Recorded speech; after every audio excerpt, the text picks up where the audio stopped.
Om Ajnanatimidandasya Jnananjana Shalakaya Chakshurunmilitam Yena Tasmai Shri Gurave Namah. There you go. Reading from the Srimad Bhagavatam Mahima Stotram from the Sri Krishna Leela Stava by Srila Sanatana Goswami. What happened to our other? Yeah, we're not going to use it. We're going to switch back and forth. Really? How do you know? Good. Feedback from This is the glorification of Srimad Bhagavatam by Srila Sanatana Goswami, who, by the way, is the senior disciple of Chaitanya Mahaprabhu. And Lord Chaitanya spent more time teaching Sanatana Goswami in terms of hours and months than any other person on the planet. And he wrote this beautiful prayer glorifying the Srimad Bhagavatam, which if you assimilate it, hear it every day, it helps us to go deeper and appreciate what we're doing. It goes like this. Sarva Shastrabdi Yusha Sarva Vedaika Satpala Sarva Siddhanta Ratnaya Sarva Lokaika Drikprada. O nectar from the ocean of all scriptures, singular fruit of all the Vedas, rich mine of the precious gems of all conclusive truths, you are the only giver of sight to all the worlds. Sarva Bhagavata Prana Srimad Bhagavata Prabhu Kalidvandodita Ditya Shri Krishna Parivartita. O life air of all the Supreme Lord's devotees, O Master Srimad Bhagavatam, you are the sun risen in the darkness of Kali. You are the exact image of Sri Krishna. Paramananda Pataya Prema Varshakshadayate Sarvada Sarvasevyaya Shri Krishnaya Namostume. I bow down to you who are supremely blissful to read. Your every syllable pours down a flood of prema. You can always be served by everyone. You are Sri Krishna himself. Madeka Mando Matsangin Madguno Man Mahadana Man Nishtaraga Mad Bhagya Mad Ananda Namostute. My only friend, my constant companion, my spiritual master, my great wealth, my savior, my good fortune, my source of ecstasy, I bow down to you. Asadu sadhuta dayin atino chochita kada hanamun chagadachin mam premna rit kanta yospuda. O bestower of saintless to unsaintly, O exalter of the most fallen, please never leave me. Always appear in my heart and my voice with pure love. Om Namo Bhagavate Vasudevaya. Om Namo Bhagavate Vasudevaya. Om Namo Bhagavate Vasudevaya.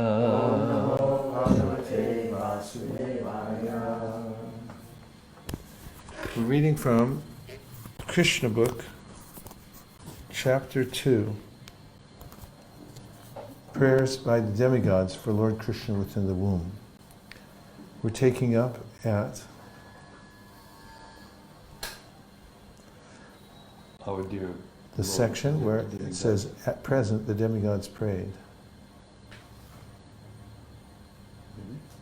Our dear Lord, the demigods prayed. next page. Okay? Our dear Lord. Our dear Lord, the demigods prayed, it is very difficult to understand your eternal form or personality. People in general are unable to understand your actual form. Therefore, you are personally descending to exhibit your original eternal form. Somehow, people can understand the different incarnations of your Lordship, but they are puzzled to understand the eternal form of Krishna with two hands moving among human beings exactly like one of them. This eternal form of your Lordship gives ever-increasing transcendental pleasure to the devotees. But for the non-devotees, this form is very dangerous. As stated in the Bhagavad Gita, Krishna is very pleasing to the sadhus. Paritranaya sadhunam. But this form is very dangerous for the demons because Krishna also descends to kill the demons. He is, therefore, simultaneously pleasing to the devotees and dangerous to the demons. Our dear lotus-eyed Lord, you are the source of pure goodness. There are many great sages who simply by samadhi, or transcendentally meditating upon your lotus feet and thus being absorbed in your thought, have easily transformed the great ocean of nescience created by the material nature into no more than the water in a calf's hoofprint. The purpose of meditation is to focus the mind upon the personality of Godhead, beginning from his lotus feet. Simply by meditation on the lotus feet of the Lord, great sages cross over this vast ocean of material existence without difficulty. O self-illuminated one, the great saintly persons who have crossed over the ocean of nescience by the help of the transcendental boat of your lotus feet have not taken away that boat. It is still lying on this side. If one takes a boat to cross over a river, the boat also goes with one to the other side of the river. And so when one reaches the destination, how can the same boat be available to those who are still on this side? To answer this difficulty, the demigods say in their prayer that the boat of the Lord's lotus feet is not taken away. The devotees still remaining on this side are able to pass over the ocean of material nature because the pure devotees do not take the boat with them when they cross over. When one simply approaches the boat, the whole ocean of material nescience is reduced to the size of water in the calf's hoofprint. Therefore, the devotees do not need to take the boat to the other side. They simply cross the ocean immediately. Because the great saintly persons are compassionate toward all conditioned souls, the boat is still lying on this side. In other words, one can meditate upon the lotus feet of the Lord at any time, and by so doing, one can cross over the great ocean of nescience, of material existence. Meditation means concentration upon the lotus feet of the Lord. Lotus feet indicate the Supreme Personality of Godhead, but those who are impersonalists do not recognize the lotus feet of the Lord, and therefore their object of meditation is something impersonal. The demigods express their mature verdict that persons who are interested in meditating on something void or impersonal cannot cross over the ocean of nescience. Such persons are simply imagining that they have become liberated. O lotus-eyed Lord, their intelligence is contaminated because they fail to meditate upon the lotus feet of your Lordship. As a result of this neglectful activity, the impersonalists fall down again into the material way of conditioned life, although they may temporarily rise to the point of impersonal realization. Impersonalists undergo severe austerities and penances to merge themselves into the Brahman effulgence or impersonal Brahman existence. But their minds are not free from material contamination. They have simply tried to negate the material ways of thinking. That does not mean that they have become liberated. Thus they fall down. In the Bhagavad Gita it is stated that the impersonalist has to undergo great tribulation in realizing his ultimate goal. At the beginning of Srimad Bhagavatam it is also stated that without devotional service to the Supreme Personality of Godhead, one cannot achieve liberation from the material bondage, from the bondage of fruitive activities. The statement of Lord Krishna is there in the Bhagavad Gita, and in Srimad Bhagavatam the statement of the great sage Narada is there. And here also the demigods confirm it. Persons who have not taken to devotional service are understood to have come short of the ultimate purpose of knowledge and are not favored by your grace.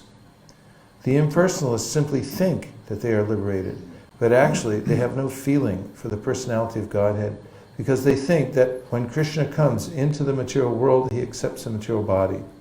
They therefore overlook the transcendental body of Krishna. This is confirmed in the Bhagavad Gita. Avajananti ma mudha. In spite of conquering material lust and rising to the point of liberation, the impersonalists fall down. If they are engaged just in knowing things for the sake of knowledge, and do not take to the devotional service of the Lord, they cannot achieve the desired result. Their achievement is the trouble they take, and that is all.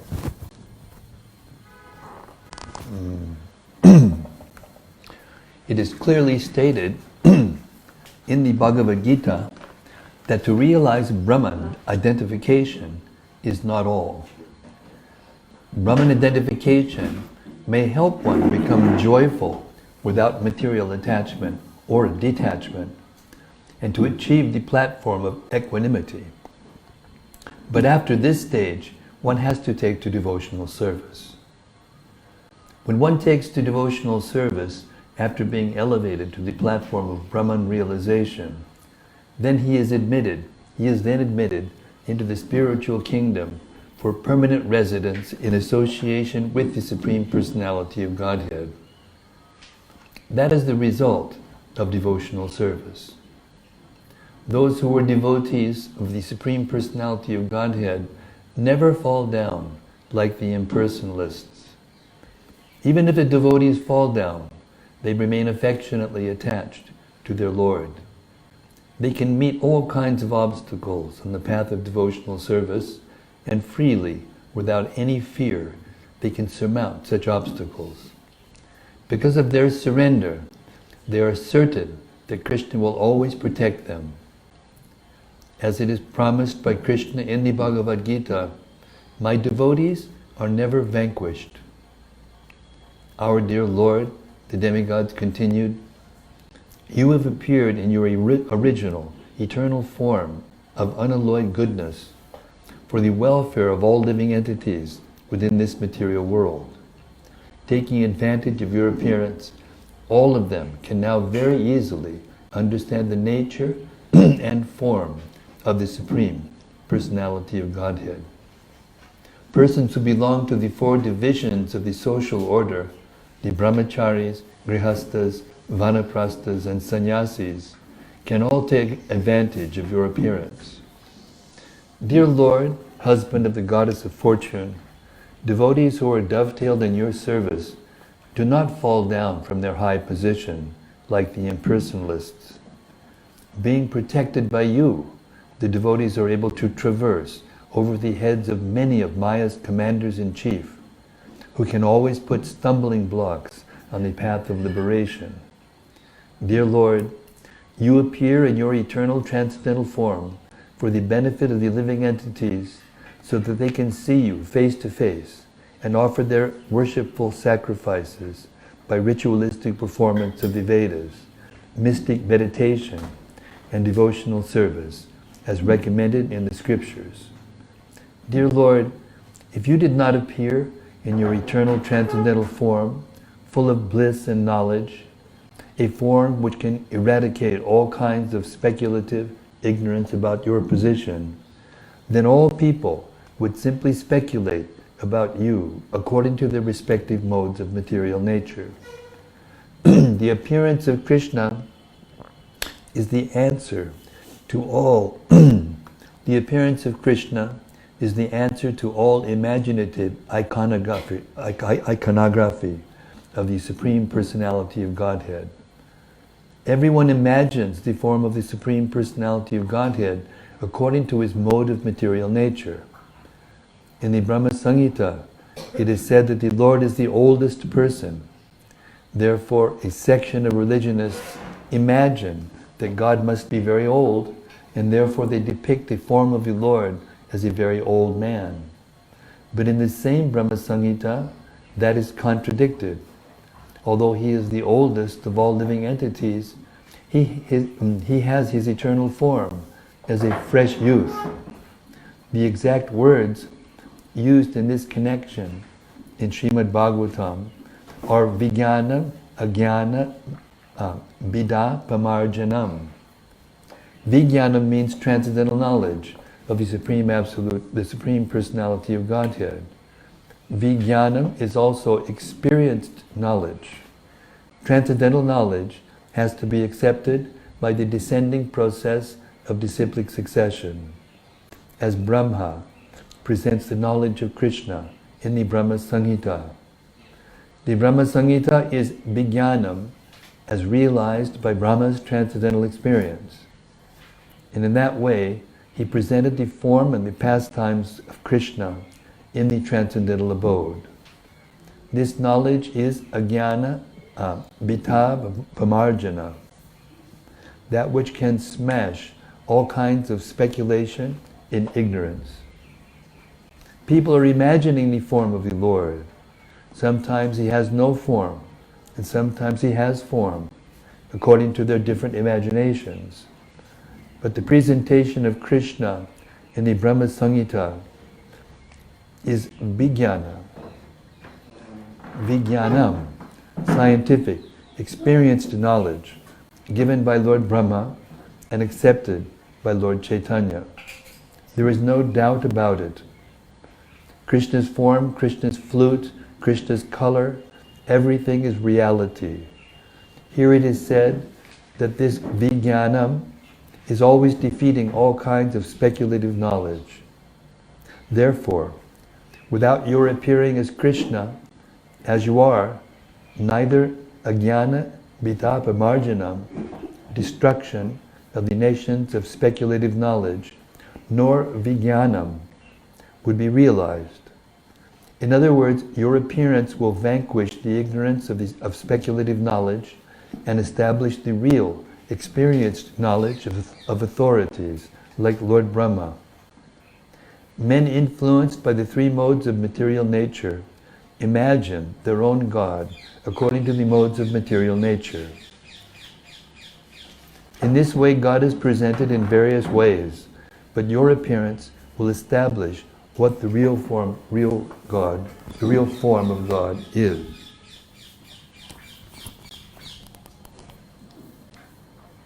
The highest blunder committed by the impersonalist is to think that when the incarnation of God comes, he accepts the form of matter in the mode of goodness. Actually, the form of Krishna or Narayan is transcendental to any material idea. Even the greatest impersonalist, Shankaracharya, has admitted Narayana Paro Vyaktat. The material creation is caused by the avyakta, impersonal manifestation of matter, or the non-phenomenal total reservoir of matter. But Krishna is transcendental to that material conception. That is expressed in Srimad Bhagavatam as Vishuddha Sattva, or transcendental goodness. He does not belong to the material mode of goodness, and he is above the position of material goodness. He belongs to the transcendental eternal status of bliss and knowledge. Dear Lord, when you appear in your different incarnations, you take different names and forms according to different situations. Lord Krishna is your name because you are all attractive. You are called Shama Sundar because of your transcendental beauty. Shama means blackish, yet it is said that you are more beautiful than thousands of cupids, Kandarpa Koti Kamaniya. Although you appear in a color which is compared to the blackish cloud, because you are the transcendental absolute, your beauty is many, many times more attractive than the delicate body of Cupid. Sometimes you are called Giridhari, because you lifted the hill known as Govardhana. You are sometimes called Nandanandana, or Vasudev, or Devaki Nandana, because you appear as the son of Maharaj Nanda, or Vasudeva and Devaki. Impersonalists think that your many names or forms are given according to a particular type of work and quality because they accept you from the position of a material observer. Our dear Lord, the way of understanding is not to study your absolute nature, form, and activities by mental speculation. One must engage himself in devotional service, then one can understand your absolute nature and your transcendental form, name, and qualities. Actually, only a person who has a little taste for the service of your lotus feet can understand your transcendental nature or form and qualities. Others may go on speculating for millions of years, but it is not possible for them to understand even a single part of your actual position. In other words, the Supreme Personality of Godhead Krishna cannot be understood by the non-devotees because there is a curtain of Yogamaya which covers Krishna's actual features. As confirmed in the Bhagavad Gita, Naham Prakasha Sarvasya, the Lord says, I am not exposed to anyone and everyone.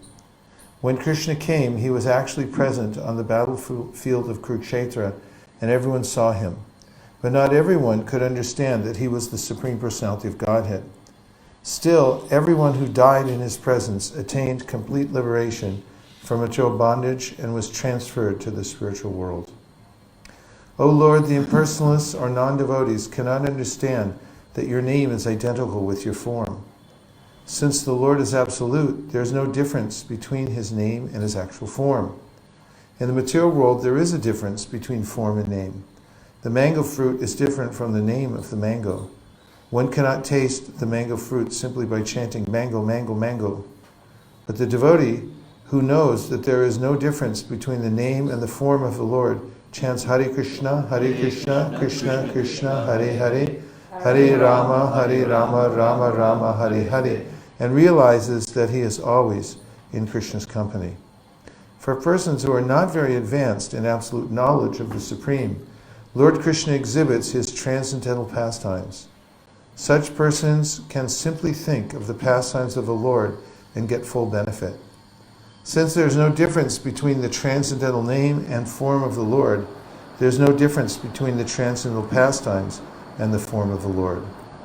For those who are less intelligent, like women, laborers, or the mercantile class, the great sage Vyasadeva wrote the Mahabharata.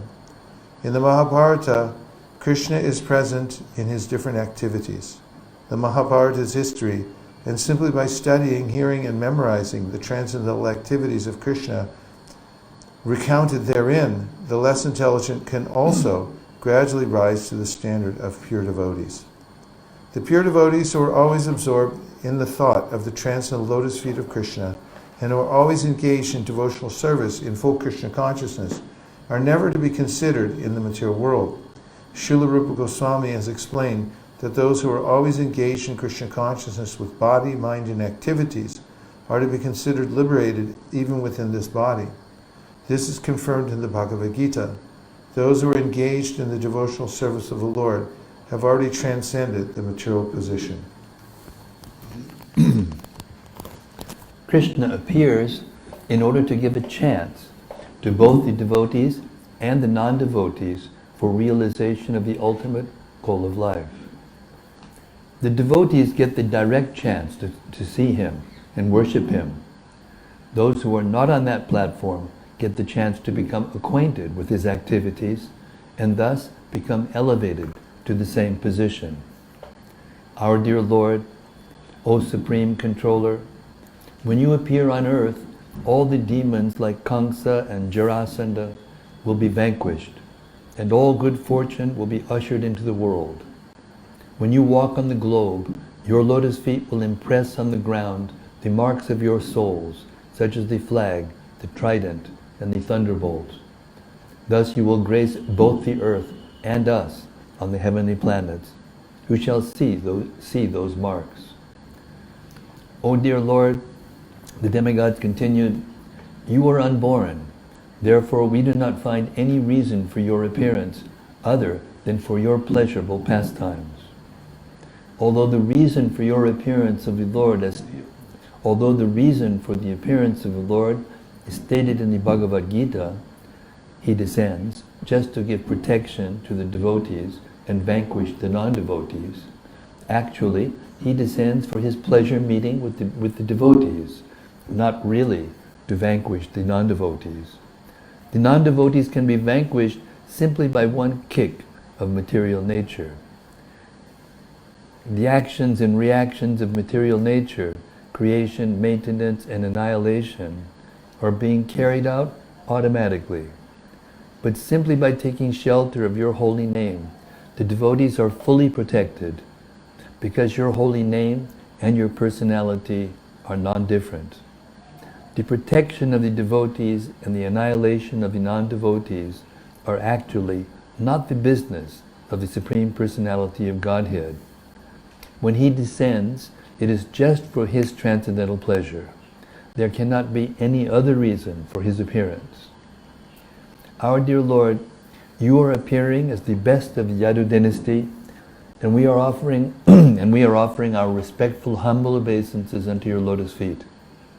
Before this appearance, you also appeared as the fish incarnation, as the horse incarnation, as the tortoise incarnation, as the half-man, half-lion incarnation, as the boar incarnation, as the swan incarnation, as King Ramachandra, as Parashuram, and as many other incarnations. You appeared just to protect the devotees, and we request you, in your present appearance, as the Supreme Personality of Godhead Himself to give us similar protection all over the three worlds and remove all obstacles for the peaceful execution of our lives. Dear Mother Devaki, within your womb, dear Mother Devaki, within your womb is the Supreme Personality of Godhead, appearing along with all His plenary extensions. He is the original Personality of Godhead, appearing for our welfare. Therefore you should not be afraid of your brother, the King of Bhoja, your son Lord Krishna, who is the original Personality of Godhead, will appear for the protection of the pious Yadu dynasty. The Lord is appearing not alone, but accompanied by His immediate plenary portion, Baladev. Devaki was very much afraid of her brother Kamsa, because he had already killed so many of her children. So she was very anxious about Krishna. In the Vishnu Purana it is stated that in order to pacify Devaki, all the demigods, along with their wives, used to visit her to encourage her not to be afraid that her son would be killed by Kamsa. Krishna, who was within her womb, was to appear not only to diminish the burden of the world, but specifically to protect the interests of the Yadu dynasty, and certainly to protect Devaki and Vasudeva. It is understood that Krishna had been transferred from the mind of Vasudeva to the mind of Devaki, and from there to her womb. Thus Devaki, the mother of Krishna, was worshipable for all the demigods. After thus worshipping the transcendental form of the Lord, all the demigods, with Lord Brahma and Lord Shiva placed in front, departed for their heavenly abodes. Thus end the Bhaktivedanta purport of the second chapter of Krishna, prayers by the demigods for Lord Krishna in the womb.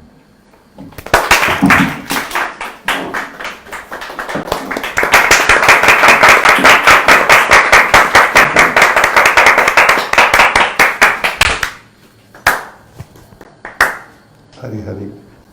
Chapter 3, the birth of Lord Krishna. In the Bhagavad Gita, the Lord says that His appearance, birth, and activities are all transcendental, and that one who understands them factually becomes immediately eligible to be transferred to the spiritual world. The Lord's appearance or birth is not like that of an ordinary man, who is forced to accept a material body according to his past deeds. The Lord's appearance is explained in the second chapter. He appears out of His own sweet pleasure. When the time was mature for the appearance of the Lord, the constellations became very auspicious. The astrological influence of the star, known as Rohini, was predominant. This star is considered to be very auspicious and is under the direct supervision of Brahma. According to the astrological conclusion, besides the proper situation of the stars, there are auspicious and inauspicious moments due to the different situations of the different planetary systems. At the time of Krishna's birth, the planetary systems were automatically adjusted so that everything became auspicious.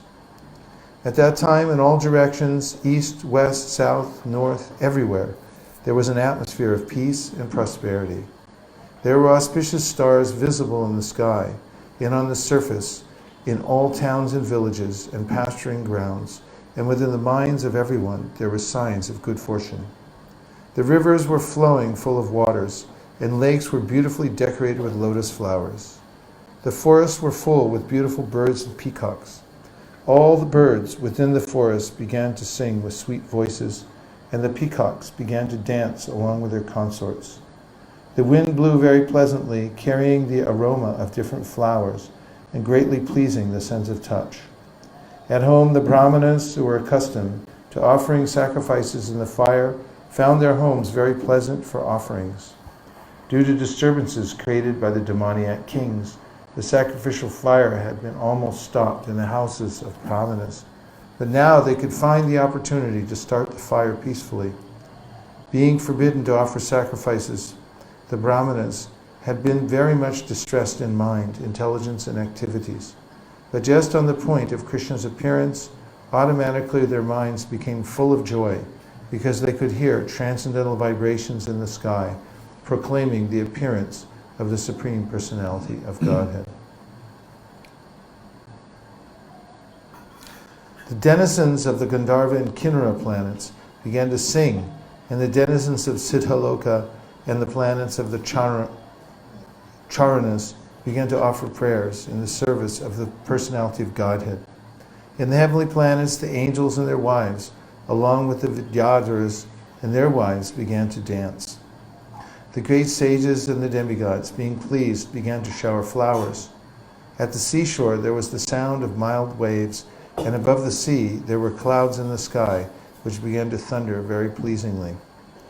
When things were adjusted like this, Lord Vishnu, who is residing within the heart of every living entity, appeared in the darkness of night as the Supreme Personality of Godhead before Devaki, who appeared as one of the demigoddesses. The appearance of Lord Vishnu at that time could be compared to the rising of the full moon over the eastern horizon. The objection may be raised that since Lord Krishna appeared on the 8th day of the waning moon, there could be no rising of the full moon. In answer to this, it may be said that Lord Krishna appeared in the dynasty which is in the hierarchy of the moon. Therefore, although the moon was incomplete on that night, because of the Lord's appearance in the dynasty wherein the moon is himself the original person, the moon was in an overjoyous condition. So by the grace of Krishna, he could appear just like a full moon. In an astronomical treatise by the name Kamanikya, the constellations at the time of the appearance of Lord Krishna are very nicely described. It is confirmed that the child born at the auspicious moment was the Supreme Brahman, or the Absolute Truth. Vasudeva saw that wonderful child born as a baby with 4 hands, holding conch shell, club, disc, and lotus flower, decorated with the mark of Srivatsa, wearing the jeweled necklace of Kaustuba stone, dressed in yellow silk, appearing dazzling like a bright blackish cloud, wearing a helmet bedecked with the Vaidurya stone, valuable bracelets, earrings, and similar other ornaments all over his body, and beautified by an abundance of hair on his head. Due to the extraordinary features of the child, Vasudeva was struck with wonder. How could a newly born child be so decorated? Vasudeva could therefore understand that Lord Krishna had now appeared, and he became overpowered by the occasion. Vasudeva very humbly wondered that although he was an ordinary living entity conditioned by material nature and was externally imprisoned by Kamsa, the all-pervading personality of Godhead Vishnu, or Krishna, was appearing as a child in his home, exactly in his original position. No earthly child is born with 4 hands, decorated with ornaments and nice clothing, fully equipped with all the signs of the personality of Godhead. Over and over again, Vasudeva glanced at his child, and he considered how to celebrate this auspicious moment. Generally, when a male child is born, he thought, people observe the occasion with jubilant celebrations. And in my home, although I am imprisoned, the Supreme Personality of Godhead has taken birth. How many millions and millions of times should I be prepared to observe this auspicious ceremony? When Vasudeva, who is also called Anakadundubi, was looking at his newborn baby, he was so happy that he wanted to give many thousands of cows in charity to the Brahmanas. According to the Vedic system, whenever there is an auspicious ceremony in the Kshatriya king's palace, out of joy the king gives many things in charity. Cows decorated with golden ornaments are delivered to the Brahmanas and sages. Vasudeva wanted to perform a charitable ceremony to celebrate Krishna's appearance, but because he was shackled within the walls of Kamsa's prison, this was not possible. Instead, within his mind, he gave thousands of cows to the Brahmanas. When Vasudeva was convinced that the newborn child was the Supreme Personality of Godhead himself, he bowed down with folded hands and began to offer him prayers. At that time, Vasudeva was in the transcendental position, and he became completely free from all fear of Kamsa. The newborn baby was also flashing his effulgence within the room in which he appeared. Vasudeva then began to offer his prayers. My dear Lord, I can understand who you are. You are the Supreme Personality of Godhead, the Super Soul of all living entities, and the Absolute Truth. You have appeared in your eternal form, which is directly perceived by us. I understand that because I am afraid of Kamsa, you have appeared, just to deliver me from that fear. You do not belong to this material world. You are the same person who brings about the cosmic manifestation simply by glancing over material nature. One may argue that the Supreme Personality of Godhead, who creates the whole cosmic manifestation simply by his glance, cannot come within the womb of Devaki, the wife of Vasudeva. To eradicate this argument, Vasudeva said, "My dear Lord, it is not a very wonderful thing that you have appeared within the womb of Devaki, because the creation was also made in that way. You were lying in the causal ocean as Mahavishnu, and by your breathing process, innumerable universes came into existence. When you entered into each of the universes as Garbhodakashayi Vishnu, then you entered into each of the universes as Garbhodakashayi Vishnu. Then again, you expanded yourself as Kshirodakashayi Vishnu and entered into the hearts of all living entities and even within the atoms. Therefore your entrance into the womb of Devaki is understandable in the same way. You appeared to have entered, but you are simultaneously all-pervading. We can understand your entrance and non-entrance from material examples. The total material energy remains intact even after being divided into 16 elements.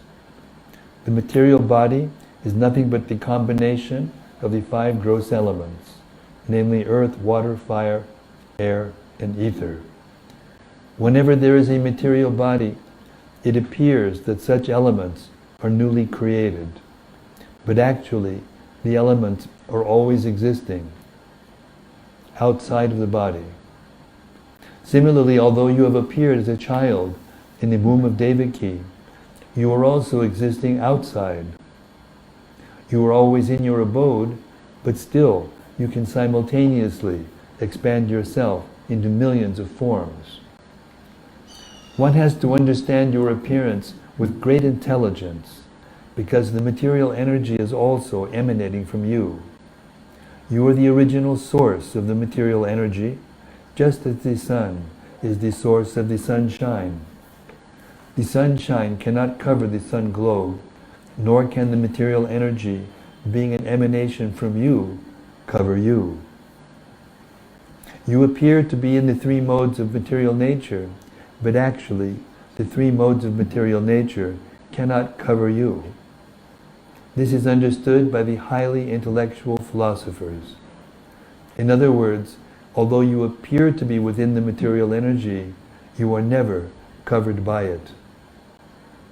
We hear from the Vedic version that the Supreme Brahman exhibits his effulgence, and therefore everything becomes illuminated. We can understand from the Brahma Samhita that the Brahma Jyoti, or the Brahman effulgence, emanates from the body of the Supreme Lord. And from the Brahman effulgence, all creation takes place. It is also stated in the Bhagavad Gita that the Lord is the support of the Brahman effulgence. Therefore, originally, he is the root cause of everything. But persons who are less intelligent think that when the Supreme Personality of Godhead comes within this material world, he accepts the material qualities. Such conclusions are not very mature, but are made by the less intelligent. The Supreme Personality of Godhead is directly and indirectly existing everywhere. He is outside this material creation, and he is also within it. He is within this material creation, not only as Garbhodakashayi Vishnu, he is also within the atom. The existence of the atom is due to his presence. Nothing can can be separated from his existence. In the Vedic injunctions, we find that the Supreme Soul, or the root cause of everything, has to be searched out, because nothing exists independently of the Supreme Soul. Therefore, the material manifestation is also a transformation of his potency. Both inert matter and the living force, the soul, are emanations from him. Only the foolish conclude that when the Supreme Lord appears, he accepts the conditions of matter. Even when he appears to have accepted a material body, he is still not subjected to any material condition. Krishna has therefore appeared and defeated all imperfect conclusions about the appearance and disappearance of the Supreme Personality of Godhead. My Lord, your appearance, existence, and disappearance are beyond the influence of the material qualities. Because your Lordship is the Supreme Brahman and the controller of everything, there is nothing inconceivable or contradictory in you. As you have said, material nature works under your superintendence, just like a government officer working under the orders of the chief executive. The influence of subordinate activities cannot affect you. Since you are the Supreme Brahman, everything is existing within you, and since all the activities of material nature are controlled by your Lordship, none of these activities affect you. You are called Shuklam. Shuklam, or whiteness, is the symbolic representation of the Absolute Truth, because it is unaffected by the material qualities. Lord Brahma is called Rakta, or red, because Brahma represents the quality of passion for creation. Darkness is entrusted to Lord Shiva, because he annihilates the cosmos. The creation, annihilation, and maintenance of this cosmic manifestation are conducted by your potencies, yet you are always unaffected by those qualities. As confirmed in the Vedas, Harir hi nirgunat sakshat, the Supreme Personality of Godhead is always free from all material qualities. It is also said that the qualities of passion and ignorance are non-existent in the person of the Supreme Lord. My Lord, you are the Supreme Controller, the Personality of Godhead, the Supreme Great, maintaining the order of this cosmic manifestation. Yet in spite of your being the Supreme Controller, you have so kindly appeared in my home. The purpose of your appearance is to kill the followers of the demoniac rulers of the world, who are in the dress of royal princes, but are actually demons. I am sure that you will kill all of them, and their followers and soldiers. I understand that you have appeared in order to kill the uncivilized Kamsa and his followers. But knowing that you were to appear in order to kill him and his followers, he has already killed so many of your predecessors, your elder brothers. Now he is simply awaiting the news of your birth. As soon as he hears about it, he will immediately appear with all kinds of weapons to kill you. After this prayer of Vasudeva, Devaki, the mother of Krishna, offered her prayers. She was very frightened because of her brother's atrocities. Devaki said, "My dear Lord, your eternal forms like Narayan, Lord Rama, Hayashirsha, Varaha, Nrsimha, Vamana, Baladev, and millions of similar, your form was existing before this cosmic manifestation was created. Your forms are eternal and all-pervading. They are self-effulgent, changeless, and uncontaminated by the material qualities. Such eternal forms are ever cognizant and full of bliss. They are situated in transcendental goodness and are always engaged in different pastimes. You are not limited to a particular form only. All such transcendental eternal forms are self-sufficient. I can understand that you are the Supreme Lord Vishnu."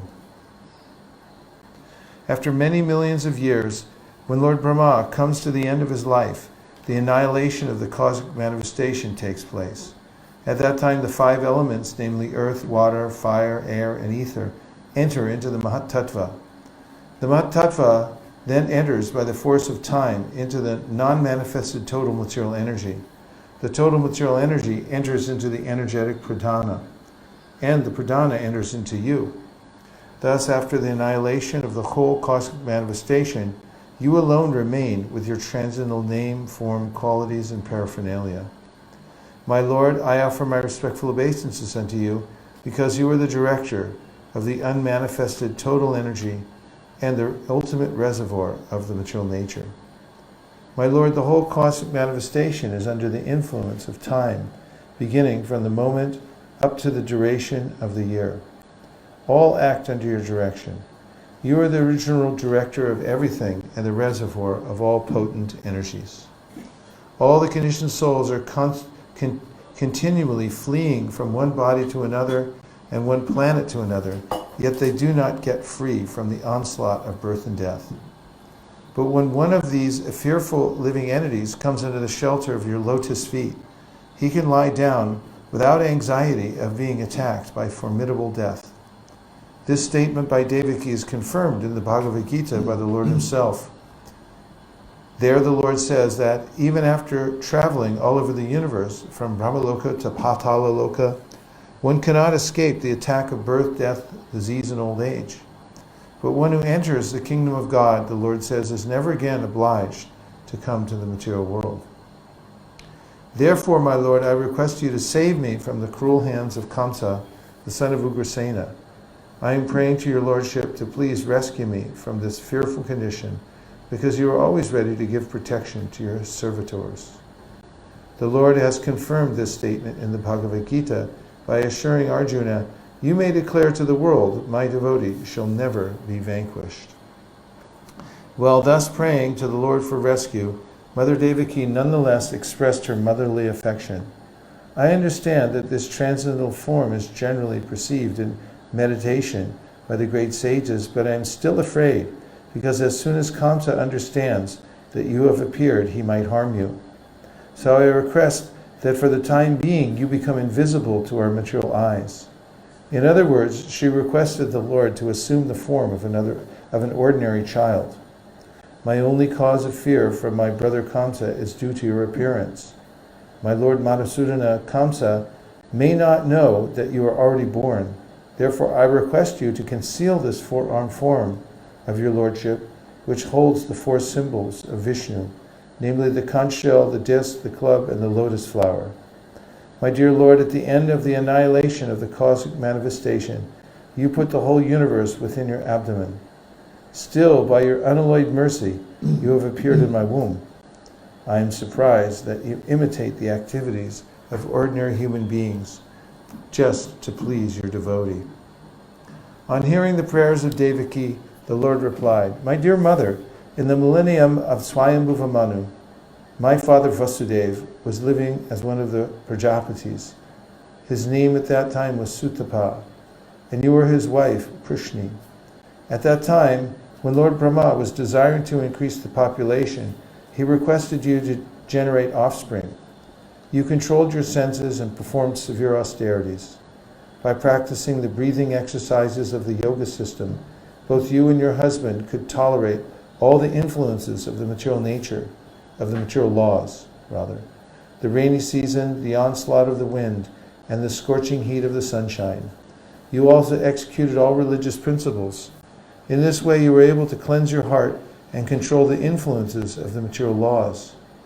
In executing your austerity, you used to eat only the leaves of the trees which fell to the ground. Then, with a steady mind and controlled sex drive, you worshipped me, desiring some wonderful benediction from me. Both of you practiced severe austerities for 12,000 years by calculation of the demigods. During that time, your mind was always absorbed in me. When you were executing devotional service and always thinking of me within your heart, I was very much pleased with you.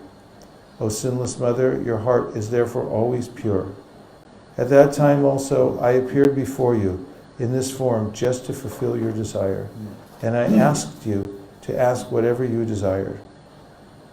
At that time, you wished to have me born as your son. Although you saw me personally, instead of asking for your complete liberation from material bondage, Under the influence of my energy, you asked to become your son.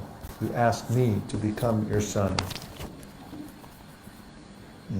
In other words, to appear in the material world, the Lord selected his mother and father, namely Prishni and Sutapa, respectively. Whenever the Lord comes as a human being, he must have a mother and a father.